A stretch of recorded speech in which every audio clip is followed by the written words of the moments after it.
Magandang gabi mga minamahal naming manonood. Ang Park Conversations Women's Health, Breast Cancer, The Basics ay magsisimula sa ilang sandali lamang. Good evening our beloved viewers. Park Conversations Women's Health, Breast Cancer, The Basics will begin in a few minutes.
Hello and good evening, everyone. Welcome to the 7th webisode of Park Conversations, Women's Health, Breast Cancer, the Basics, brought to you by the National Parks Development Committee, an attached agency of the Department of Tourism tasked to develop, preserve, and manage Luneta, Paco Park, and other urban parks. I am your moderator, May Ann. October is Breast Cancer Awareness Month at ayon sa datos, 3 sa bawat 100 kababaihan sa Pilipinas ang nagkakaroon ng sakit na ito. Ano nga ba ang breast cancer? Paano at kailan ito nagsisimula? Ano-ano ang mga preventive measures na maaari nating gawin upang maiwasan ang sakit na ito? Upang bigyang linaw ang ilan lamang sa mga katanungang ito, ating makakasama live dito sa Park Conversations si Dr. 𝐸 Noblefranca na isa ring HIV, AIDS and transgender health advocate.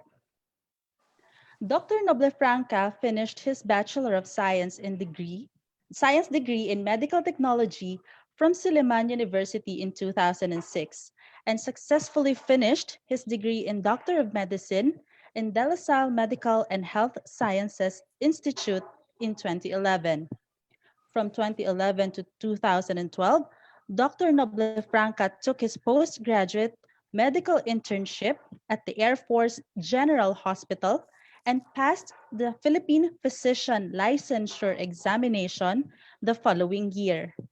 Currently, Dr. Noblefranca is taking up his master's degree in international health at the University of the Philippines Open University. But before I give the floor to our resource speaker, please be reminded of the following. Tonight's Park Conversations webisode is also streaming live on Facebook through our FB page, npdc.ph, and will be available on demand after the live discussion. We encourage everyone to share our webinar with your social media friends and use the hashtags #ParkConversations and hashtags Breast Cancer Awareness Month. We'd also love to hear from you during the live discussion.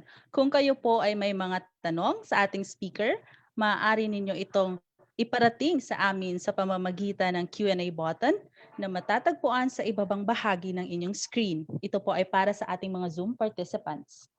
At para naman po sa ating mga viewers on Facebook, maaari po ninyong i-comment ang inyong mga katanungan sa comment section ng ating live video. Please note that we will do our best to accommodate all the questions subject to the availability of our speaker should we exceed the time limit. At panghuli, tulungan po ninyo kaming mas mapabuti pa ang aming mga online programs. Mangyaring pakisagutan lamang po ang online survey form na aming ipopost sa Zoom at Facebook bago matapos ang ating talakayan. So without any further ado, let's all please welcome here in Park Conversations, Dr. 𝐸 Noblefranca. Doc? Naka-disable yata yung video. Hindi ko maano yung video ko.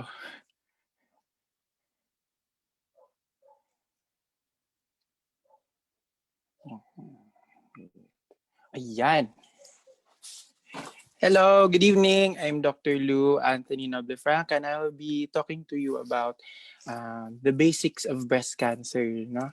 So, yun, as May Ann said, ang October ay Breast Cancer Awareness Month and it's a very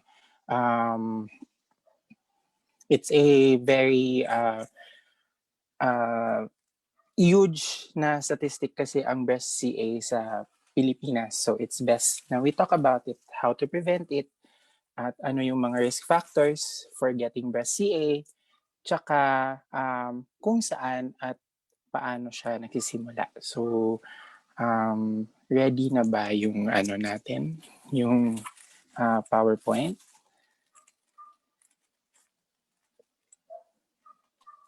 For a while po, Doc. Okay.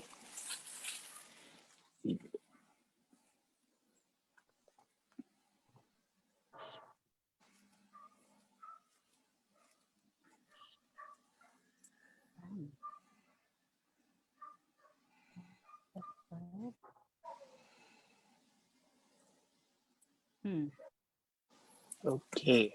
So, yes, today we're going to be talking about breast cancer. Again, I'm Dr. Lou Noblefranca. Here are a few facts about breast cancer. It is the most common cancer among women in the Philippines. Like Mayan said kanina, 3 out of 100 women are affected by breast cancer here in the Philippines. But there is also a 1 in 1,000 occurrence of males having breast CA.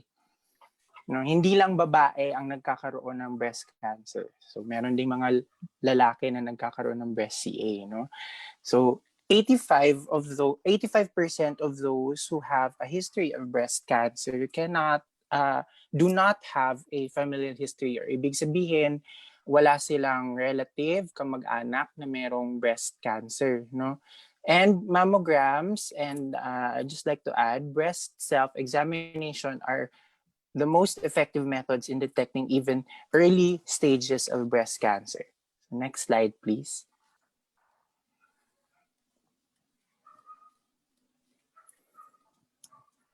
Next slide po. Okay, so we can't talk about breast cancer without getting to know first the breast.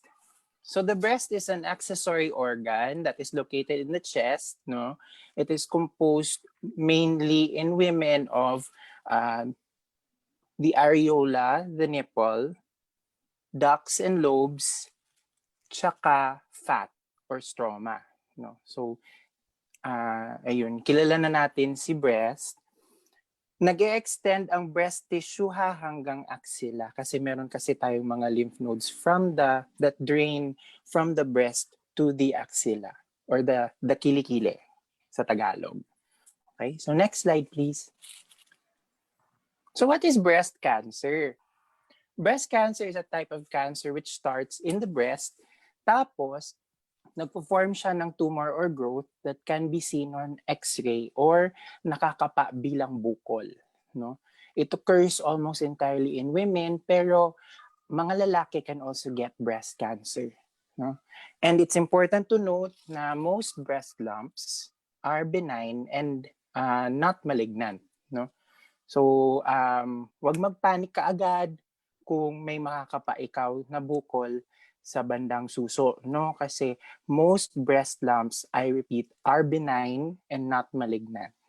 Okay, so next slide please.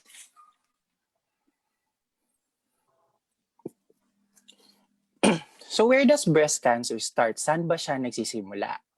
So there are two types of breast CA. You have ductal cancers and you have lobular cancers. Ang mga ductal cancers are those breast cancers na nagsisimula doon sa mga ducts na nagdadala ng gatas ng ina mula sa lobes papunta ng nipple or ng utong. So others naman, other breast cancers start sa mga glands na gumagawa ng or nagpo-produce ng breast milk. Okay, so next slide please. So ano ba yung mga risk factors for breast cancer? Actually, marami sila, and one of them is alcohol consumption. Actually, wala pang parang direct link scientifically na ma-explain ng mga experts kung bakit may risk for alcohol consumption, aside from the fact probably na pag you have you consume alcohol, meron ikawng chance na madadamage yung liver, hindi mo metabolize na maayos yung fat that would get into the body. And later on, I will be discussing kung bakit fat is also an important risk factor sa pagkakaroon ng breast CA. Next is smoking. Of course, kasi cigarette smoke or cigarettes in general have a lot of carcinogens sa kanila. So chief among them are nicotine and tar. And those carcinogens can mutate yung mga normal na cells sa breast, and they become breast cancer or malignant cells, no? Now next is obesity. Now obesity kasi not all or not all obese na people or women are at risk for breast CA, no? The obesity na ni-refer dito ay pag obese ikaw and you are of menopausal age, no? Bakit? Kasi pag nagme-menopause ikaw, your ovaries stop producing estrogen. Titigil yung estrogen production ng ovaries, and what takes over is your fat cells. So kung marami kang fat cells sa katawan, maraming estrogen. Estrogen can trigger the occurrence of breast cancer. So next is sedentary lifestyle. So sedentary lifestyle, kung wala kang exercise, it goes to follow na din na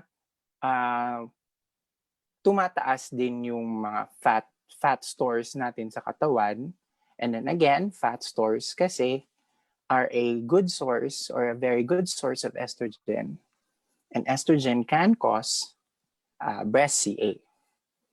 No. Next is nulliparity. Now, sabihin nyo, ano ba to si Doc? Parang masyadong highfalutin yung word. Nulliparity just means wala pang anak or hindi pa nanganganak or hindi nagkaroon ng anak ever. So, nulliparity at the age of 30 pataas can increase your risk for breast cancer. And next is not breastfeeding. So kung na nursing mother ikaw and you're not breastfeeding, no, magkakaroon kasi ng risk for early menorrhea or menses, no? Kasi breastfeeding causes you to stop having menstruation. When you menstruate kasi, nagkakaroon din ng cycle of hormone production, nagkakaroon ng cycle ng production ng estrogen, ng follicle stimulating hormone, and all that, no? So again, kasi magkakaroon ng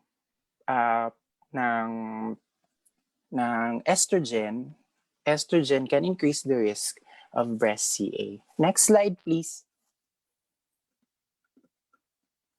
Okay. So birth control pills. Now, birth control pills kasi contain hormones. So again, si hormones kasi yung nag-aano ng breast cancer, no? Same with menopausal hormone therapy, no? There are some women out there kasi that take these pills after menopause para ma-maintain yung kanilang good na health, no? Pero in the long run kasi it can also be a risk factor for breast cancer. The next is breast implants. Now, oddly enough, si breast implant kasi hindi siya nagkukos ng mga diniscuss ko kanina na ductal and lobular na breast cancer, no? It causes a different form of breast CA. Actually, we don't consider it a type of breast cancer. It causes lymphoma, no, sa may breast area. Yun. Tapos the next is being female. Of course, if you're female, you have more estrogen production than your male counterparts, no? So same premise pa rin, hormones pa din yung kalaban natin. Being older. Okay. So if you're older, let's say older meaning 50 and up, kasi 50 is the average age, no, for tawag dito, for menopause, that can also trigger no, breast cancer. And the last is heredity. Now, heredity kasi in breast CA is up to first generation ng mga relatives or first degree relatives, no? I have not read about yung mga studies that say that up to second or third generation na mga, up to third or second degree, na mga relatives can increase your risk also of getting breast cancer. Okay. Next slide, please. So how do you prevent? Doc, paano ba namin ma-prevent yung breast cancer? Number one, very important, is getting to and staying at the healthy weight. Being healthy in general, no? Being physically active, avoiding alcohol, breastfeeding. If you have a child, no, or if you have an infant, breastfeeding can help prevent breast cancer by causing amenorrhea. Again, amenorrhea is the yung cessation of menses during pregnancy, no? Kasi pag nag-stop yung menses or menstruation, hindi ikaw nagkakaroon ng tawag dito ng production of estrogen, no? And then next is close observation through mammograms and monthly breast self-examination. Yun. Preventive surgery kasi medyo iffy siya na as of the moment kasi medyo expensive yung procedures before you can undergo preventive surgery. You have to have at least a genetic an evidence pala of genetic predisposition sa breast cancer for you to be warranted preventive mastectomy or preventive surgery. Okay, next slide, please. So kanina pa ako mention about breast self-examination. So what are the steps, no, sa breast self-examination? Next slide, please. So first is you stand in front of a mirror and you observe yung breasts mo for signs of asymmetry, skin change or nipple changes or any visible lumps, no? Baka sabihin niya sa akin, Doc, pag nakaharap naman po ako sa mirror, asymmetrical naman po talaga yung breast. Yung asymmetry na sinasabi ko is yung grossly asymmetrical na talaga, yung tipong sobrang lawlaw na yung other breast from the other. That's what you need to look out for. Okay? So next slide, please. So again, standing in front of the mirror, you do the same thing. You raise your hand behind your head, and then you look again for signs, no, of breast CA, which is asymmetry, again, nipple discharge, lumps, yun. Next slide, please. So in front of the mirror again, you observe your nipple for any abnormal nipple discharge. Bloody, na ano ba yung mga abnormal nipple discharge? Bloody discharge, yellowish, tubig, matubig, watery, or milkish na malapot na discharge. Okay? So next slide, please. And then while lying down, you look for lumps in a circular motion. So what you do is you raise your hand mo above your head, and then you take your contralateral or your opposite na hand using three fingers. Kapain mo yung breast mo in a circular motion from inner to outer na quadrant. Okay? And then note kung meron ikaw mapapalpate na areas na masakit or areas na may bukol. Later on, I will be discussing din yung difference ng probably benign or probably malignant na bukol sa breast. Okay? So next slide, please. And then you do the same thing while standing or sitting down. Again, you look for lumps sa breast in a circular motion. No, going again from inner to outer using 3 fingers. Yun. Next slide, please.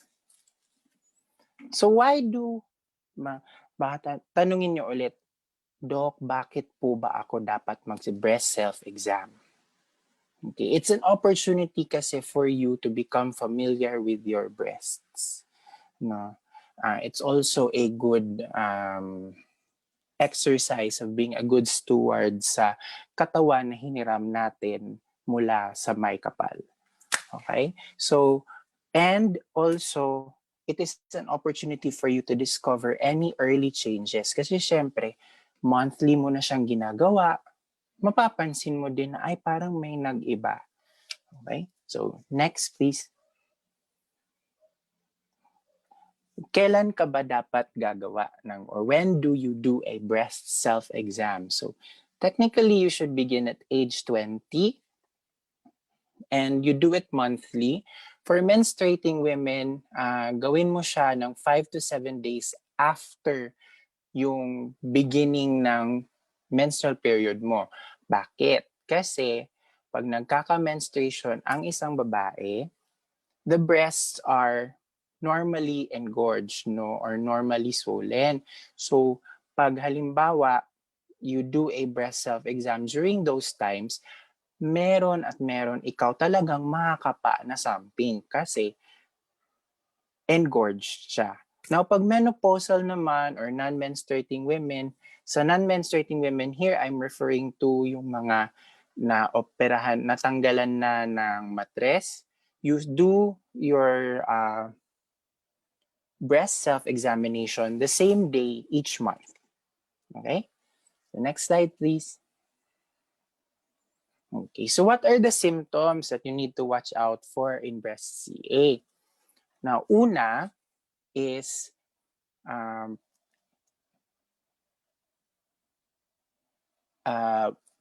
bukol or lumps. Usually, these lumps are hard, no? Matigas sila. Hindi siya yung parang typical na breast tissue. Typical breast tissue kasi if you've felt your own breast, mga babae, ay bouncy siya, no? Medyo rubbery yung consistency. So, yun. Next is swollen na area sa may breast. And then third would be lumps or swelling near your armpit or your collarbone. Bakit sa armpit? Kasi meron din kasing breast tissue. Yung breast tissue ng babae, yung breast tissue ng babae consists of a tail na papunta doon sa breast, doon sa axilla or sa kilikili. So if there are lumps or swelling near your armpit or your collarbone or near the kilikili, usually, that is a symptom of breast cancer. Next would be changes in breast size or breast shape. So, kasama ito doon sa sinabi ko kanina na asymmetry that you need to look for in breast self-examination. Okay. Next is dimpling ng skin. So, dimpling, parang yung pag ngumiti ikaw, tapos may dimples. Okay. So, hindi lahat ng dimples ay cute. Dimpling sa breast or yung parang uka-uka na onte sa breast can actually be caused by bukol that could probably be malignant or is probably breast cancer. Next is flaky or thickened or discolored na area ng balat. And of course, pain or tender spots. Pero I'd like to point out na hindi lahat ng painful na bukol again is malignant. Okay? So next is nipple na nakapaloob or turned inward, retracted nipple. That is also a sign of breast cancer kasi nahihila na yung skin underneath the nipple by the mass or by the bukol, no? And then last is nipple discharge na hindi breast milk bloody, pus or nana, or yellowish na discharge na hindi breast milk. Okay? So next slide, please. So sinabi ko kanina, I will be breaking down yung mga physical exam features ng tumors that are probably benign or probably malignant. Now, sa consistency, pag sinabi mong smooth siya, malabola ng jackstone, let's say. Yung consistency niya rubbery, smooth, nagbabounce siya, that is benign, no? Pag sinabi mong matigas, parang bato yung consistency, yun, that is probably a malignant na tumor, no? Benign tumors are often painful, no? Whereas malignant tumors are often painless. Okay? Tapos ang benign tumors are well-defined. Ibig sabihin, by well-defined is parang meron siyang obvious at meron siyang obvious na demarcation, kumbaga. Doon sa bukol mo, makakapa mo talaga siya, ay eto yung hanggang dito lang yung ano na to, hanggang dito lang yung bukol na ito pag kinakapa mo siya. Pag malignant, irregular yung edges.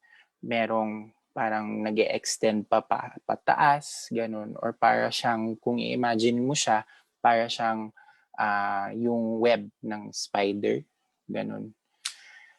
Tapos, excuse me, pag benign, movable, nagagalaw siya, nagre-respond siya to touch, responsive siya to touch, no?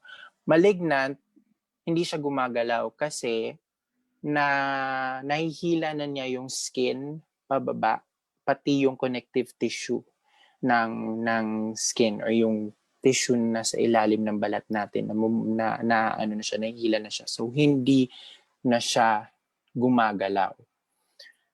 Pag benign, very unlikely yung magkakaroon ng skin dimpling unless sobrang laki na siguro nung benign mo na ano, or sobrang dami na nila nung benign mo na mga bukol sa breast. Pag malignant, sure na sure yun may skin dimpling kasi yun, it's caused by yung pagkahila nung balat pababa. Hinihila siya nung mismong mass or nung mismong bukol. Pag benign, may difference din in nipple discharge, no? Pag benign, usually bilateral siya, parehas na breast, merong discharge. Green or yellow yung nipple discharge. Pag malignant, unilateral siya most of the time. Ibig sabihin, isang side lang, isang breast lang yung meron. Bloody yung discharge or madugo.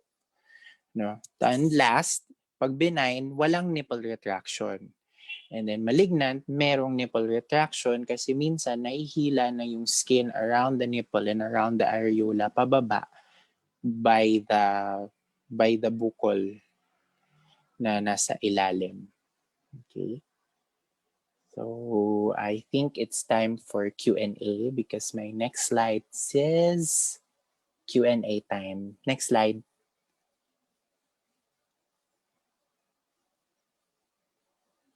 Yes, Q&A time.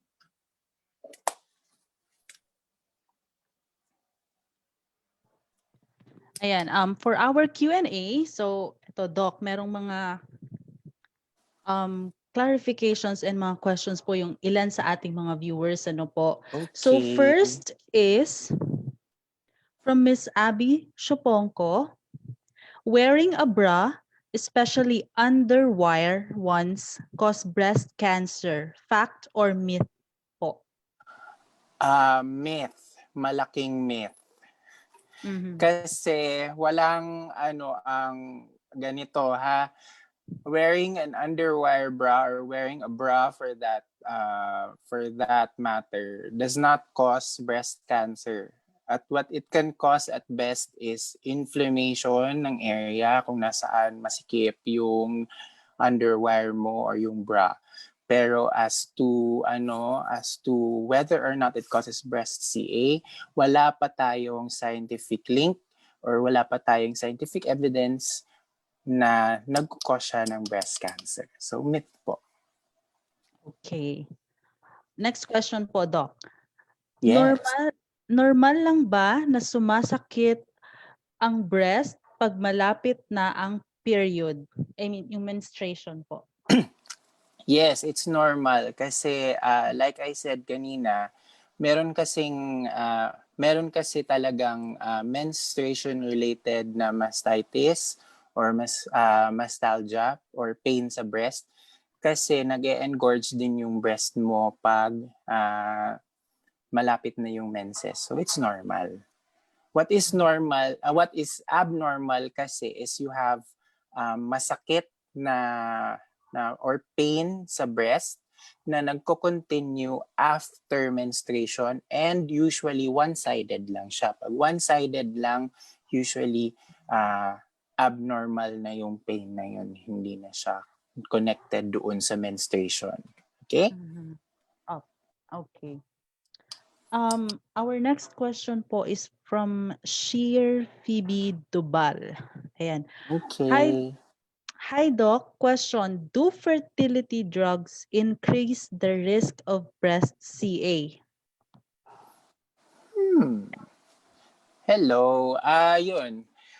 Like I said kanina kasi, fertility drugs or home birth control, any form of birth control or yung mga nag-promote ng ovulation can increase the risk for breast cancer. So yes, pero kasi what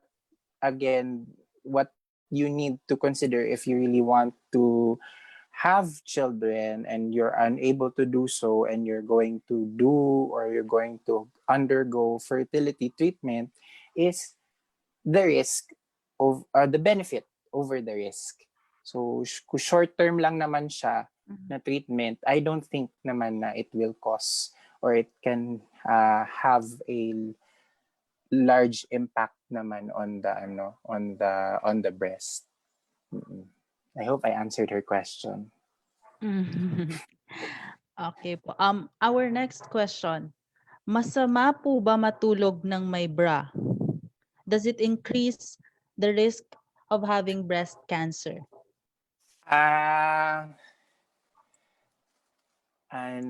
Tawag dito, I think I answered that already kanina. Wearing a bra cannot or does not increase your risk of breast cancer, whether underwire or kung ano man yung klaseng bra na yan. The most that it can cause actually is pamamaga or inflammation lang doon sa area.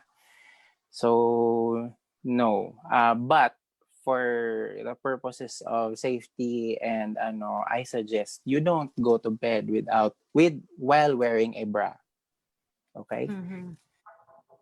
Okay, so in short, hindi po nakaka-cause ng breast cancer ang pagsusuot ng bra kapag matutulog na. Yes. Ayan, so nasagot na. It is a myth created by some groups who are advocates of the Free the Nipple whatever campaign ba yun. So yun siya. So hindi siya it's just na masyado na siyang na-overhyped. Okay, so at least nasagot na yung tanong ng iba, ng marami sa mga kababaihan. From Miss Floriza Buklatin, do you have a higher chance of having breast cancer if you have bigger breasts? Tawag dito. Yung kasi, my take on that kasi is the bigger the real estate or the square yung area ng breast mo, it does not really actually have that much of an effect on whether or not magkakaroon ikaw ng breast CA. I think yung overall kasi na fat sa katawan yung mas major na factor sa pagkakaroon ng or if pagkakaroon ng chance na magkaka-develop ikaw ng breast CA. Pero may chance. Pero yun. Pero is there a study po ba na is there a study na conduct na regarding if size matter in having breast cancer, like if mas maraming nagkaka-breast cancer yung mga malalaki ang dibdib kesa sa mga may mga maliliit na dibdib? Wala pa naman akong mga studies that I have come across, no? Pero based kasi on my observation and my rotation din in pathology, kasi walang pinipili ang breast cancer whether malaki yung suso mo o hindi. It's again an interplay kasi of a lot of risk factors. There are a lot of risk factors, yung mga risk factors na diniscuss ko kanina. So, yan. Okay po. So, isa pong question from our Zoom participants from Ms. Cassandra Joy Osenar. Kapag po ba may breast cancer, pwede magpa-breastfeed? Well, yes, pwede naman. Oo, kasi hindi mo naman siya the breast cancer kasi is non-communicable, hindi siya infectious. So if you're afraid of passing on breast CA to your child if you breastfeed, no, hindi siya possible in that aspect. Okay. From Miss Erlene Buhain, good evening po. Are hairs around the areola normal?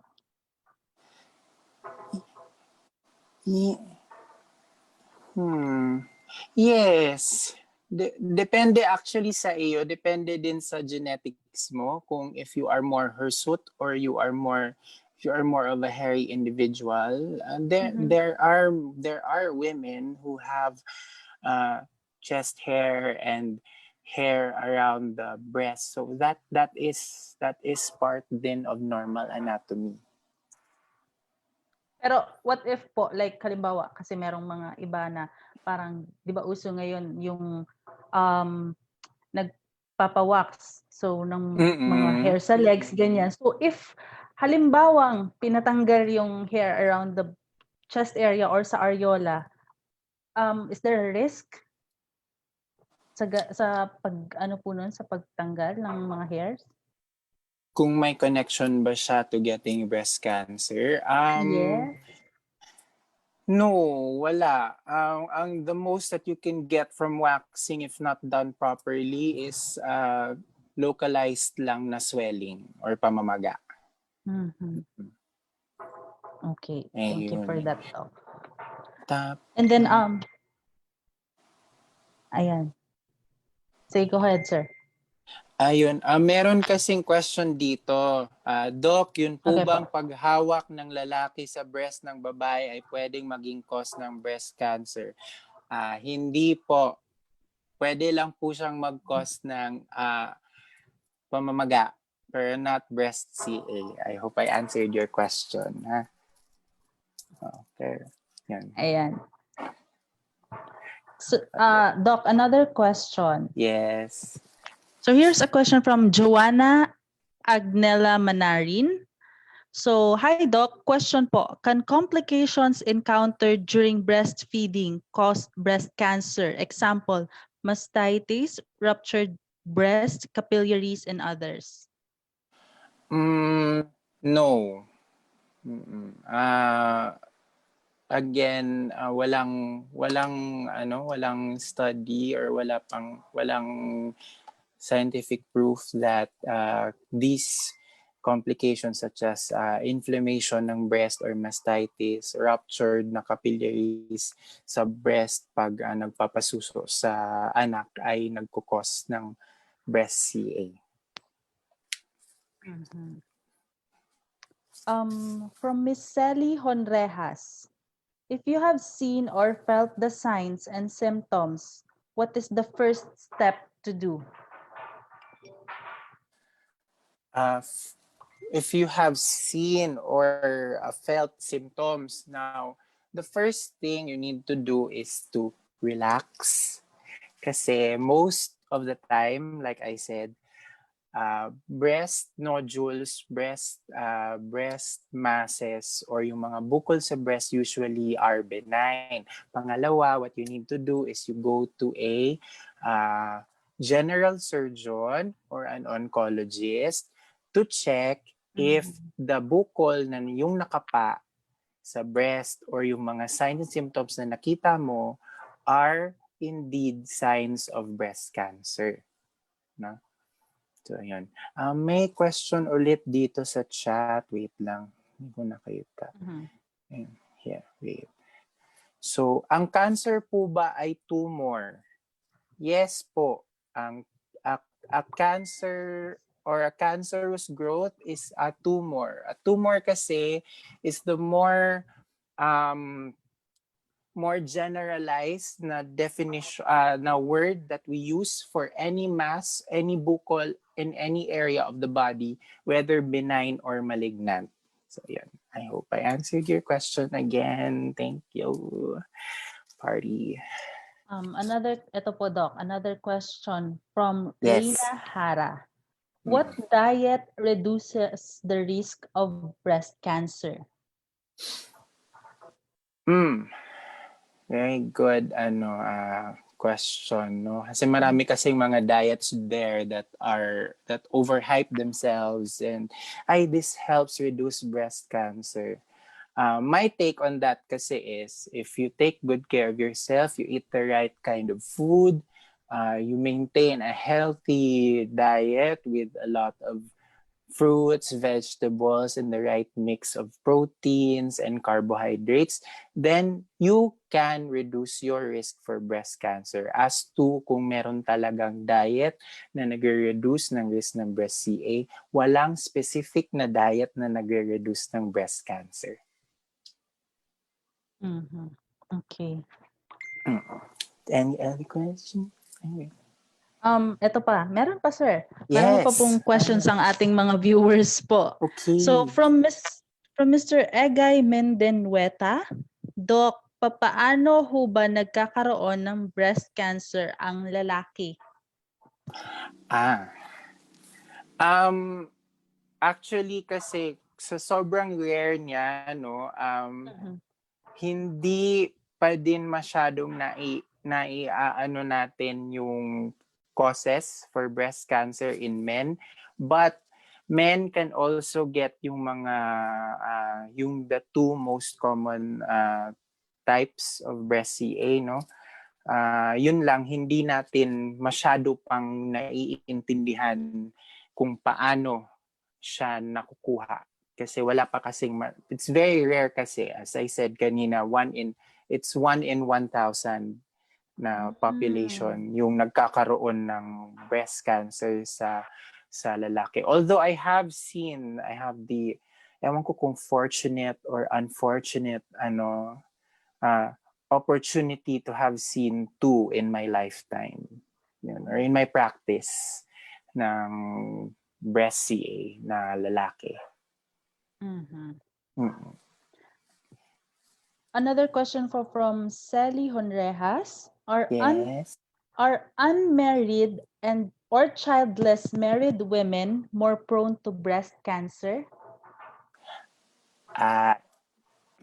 Yes, kasi tawag dito, nulliparity or yung hindi pagkakaroon ng anak can increase your risk for breast CA.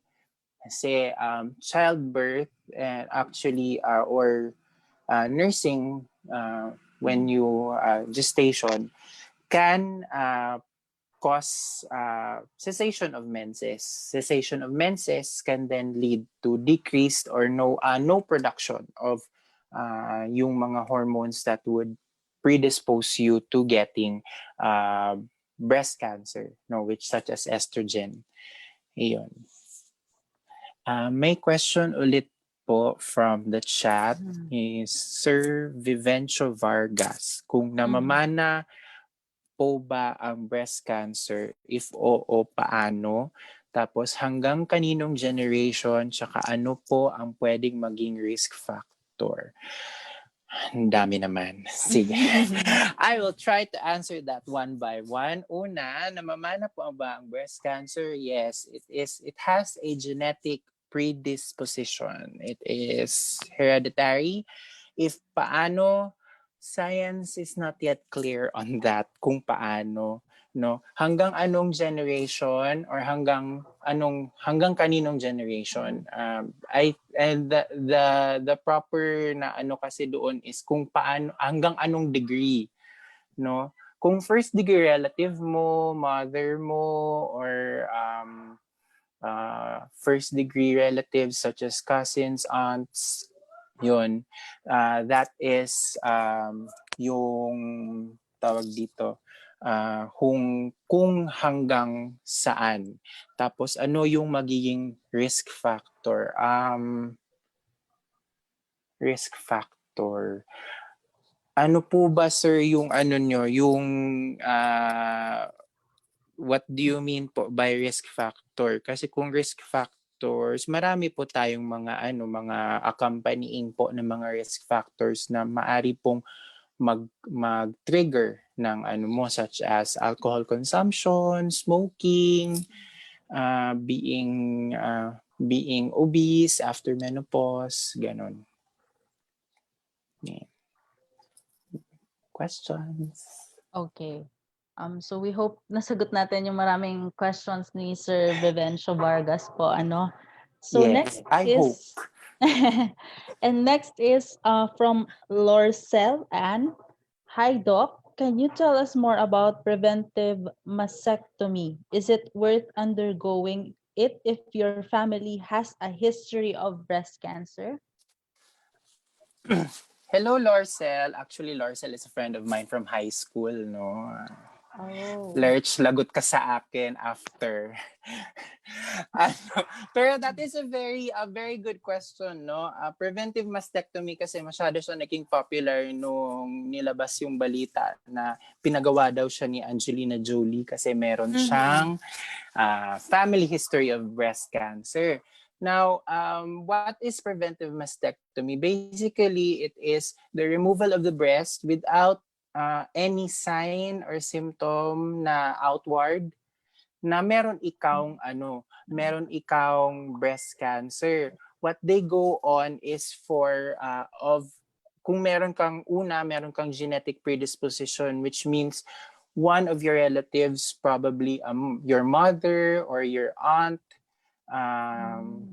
first degree cousin or relative, has a history of breast cancer. Pangatlo, if you have the breast cancer gene sa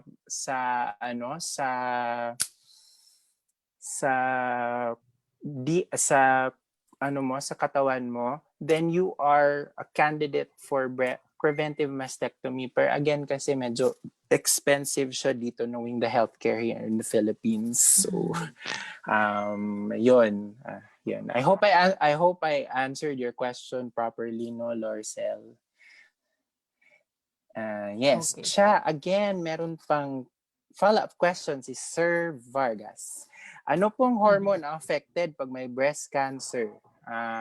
The hormone that causes or has the highest risk of cause for breast CA po, sir, is estrogen. Yung female na hormone po. Opo. So, next question po. Our next question po is from Paul Abon. Does breast sucking prevent breast cancer? Myth or fact? Ano po yung medyo nalito ako dun sa tanong. Pero if you're asking if parang the the kung nagpapa-breastfeed ka ba, does it prevent breast CA? Yes, kasi the longer that you breastfeed, the longer na amenorrheic yung babae or wala siyang menses. Pag wala ikang menses, hindi ikaw nagpa-produce ng hormone which can predispose you to getting breast CA. So, yun. I hope yun yung niya gusto niya. Pero breast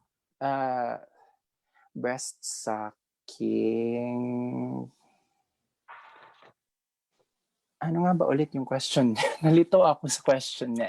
Anyway. Okay po. Basahin ko po ulit yung question ni Paul. Okay.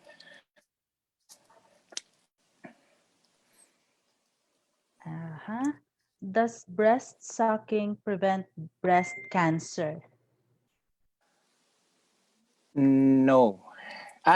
Breast sucking or breastfeeding. Yes, it can. Yes, it can. Sige. Meron ulit pong follow-up na question si Sir Vargas. Paano po pag nasagi ng malakas yung breast na hindi sinasadya at may pain, pwede po bang maging cause ng cancer? Sir, hindi po. Magiging cause lang po siya ng bukol sa breast. Or pamamaga sa area kung nasagi mo siya ng malakas. Yung mga tipong hindi mo siya na elbow mo siya ng malakas, hindi po siya cause for breast tawag dito, breast cancer. Okay? So, Doc, another question. How about yung, since you talk about kanina yung tungkol sa hormones, how about yung may mga PCOS or yung mga irregular yung menstruation? Are they also candidate for having breast CA or mas lower yung risk nila na magkaroon ng breast CA? Actually, kasi PCOS is it can cause yung ang what PCOS does kasi is it causes yung ovaries natin to not function properly. So depende kasi it has very different effects kasi on different women. Sa PCOS, more of yung predilection mo for breast cancer would be high actually. Oo, kasi merong abnormal na production ng hormone. So yun. Okay.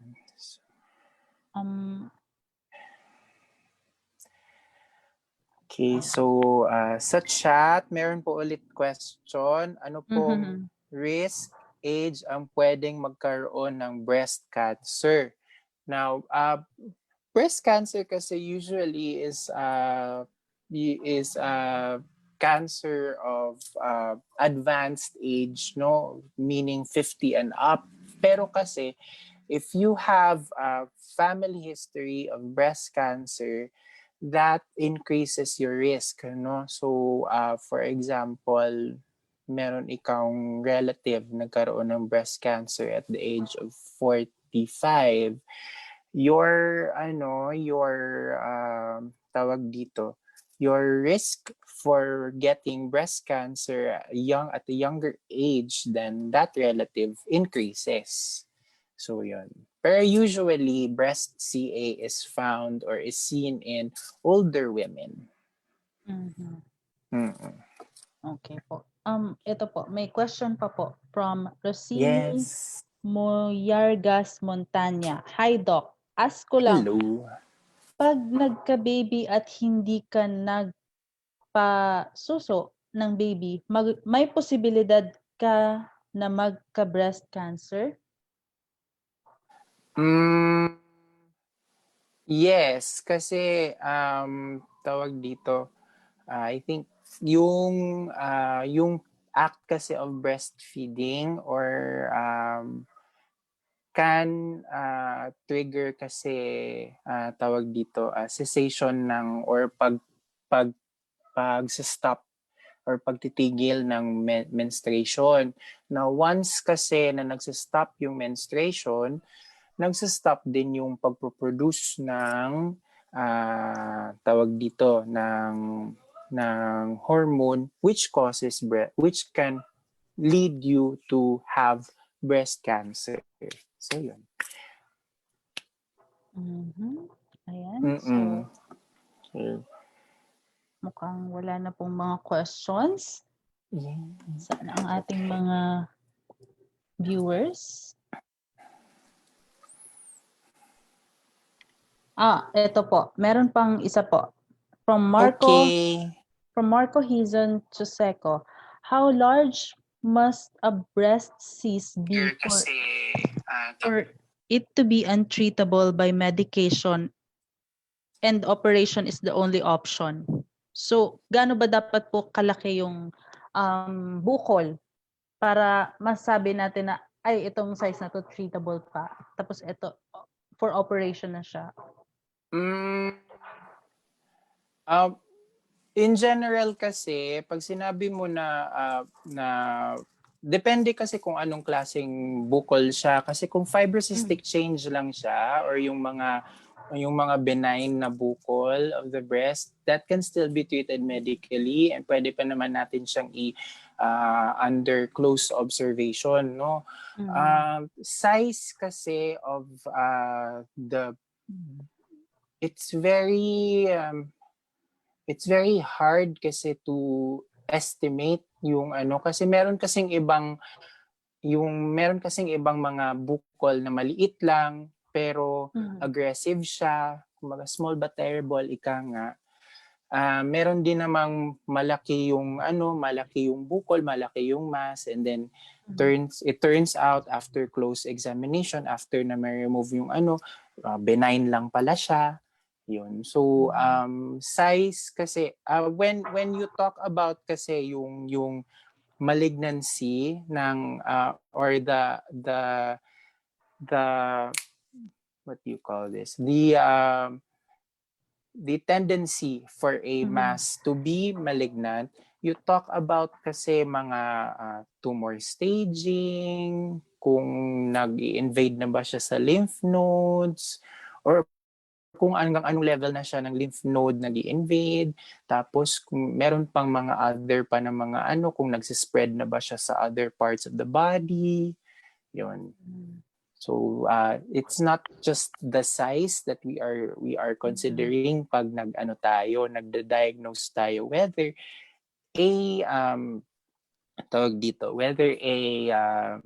a mass or bukol sa breast ay considered malignant or not. Okay? Okay po. So wala na pong questions ang ating mga viewers. So Doc, any final words or final advice kung ano ba dapat yung mga preventive measures na gagawin, or kapag may nakapang bukol, ano yung mga dapat gawin? Any last words on that? Okay, so to summarize, no, one, you should always take care of yourself. Ingatan natin yung sarili natin, no, by eating healthy, living healthy, and then if meron ikaw nakakapa na bukol, do not think the worst muna. Kasi like I said, hindi lahat ng most of the breast lumps or bukol na nakakapa natin sa breast is benign or hindi siya cancerous. If you do have other symptoms such as nipple discharge, dimpling sa skin around the nipple retraction, yun, that's when you seek help from an oncologist or a general surgeon. Okay? Okay po, Doc. How about yung merong mga questions pa sila, halimbawa mga follow-up, or kung meron pang ibang mga questions, halimbawa na hindi natin na-accommodate ngayon, meron po ba silang like hotline or mobile number or email na pwede nilang sulatan po para makontak nila po kayo? Tawag dito, ay wait, may pahabol yata na na question. Teka lang. So,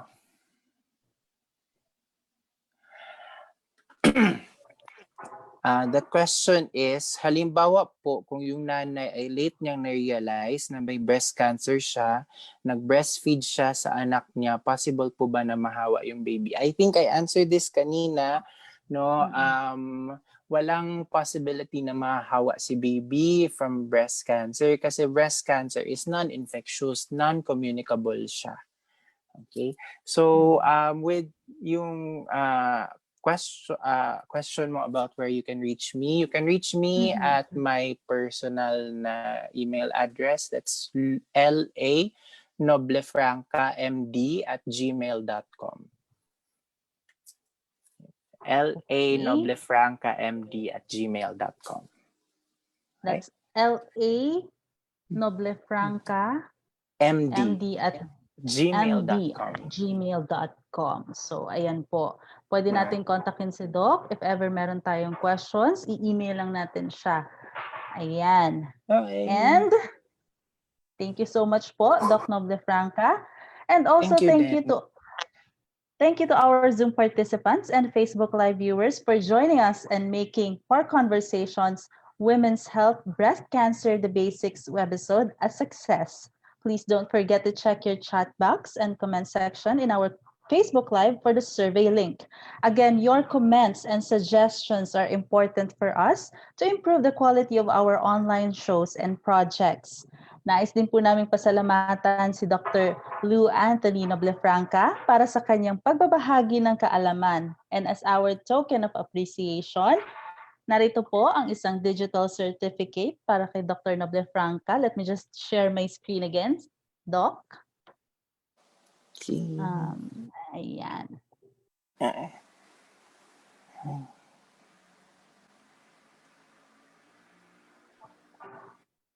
Oops. Yay! Ayan, so basahin ko lang po yung nilalaman ng inyong digital certificate. National Parks Development Committee and Department of Tourism award this certificate of appreciation to Dr. Lou Anthony Noblefranca for sharing his valuable insights and knowledge on women's health, breast cancer, the basics, and his support in the breast cancer awareness campaign of the National Parks Development Committee, given this 26th of October, 2020 via Zoom video conference. Signed, Cecil L. Romero, Executive Director 3. So sir, ipapadala po namin sa inyo itong inyong digital certificate sa inyong email para po meron kayong copy. Okay, thank you. Lastly, if you missed some parts of our webinar or you would like to rewatch it, this video is available on demand through our Facebook page. You may also give us some love by liking and following our social media pages and accounts to stay updated with our future webinars and online events. Just follow our Facebook page and Instagram account. It's npdc.ph. And for our Twitter, it's npdc_ph. Again, isa na naman pong makabuluhang talakayan ang ating pinagsamahan ngayong gabi dito sa Par Conversations. This has been 𝐸_Ann. Have a good night, everyone. Stay safe, wash your hands frequently, wear your mask and face shield, and see you in our next Par Conversations.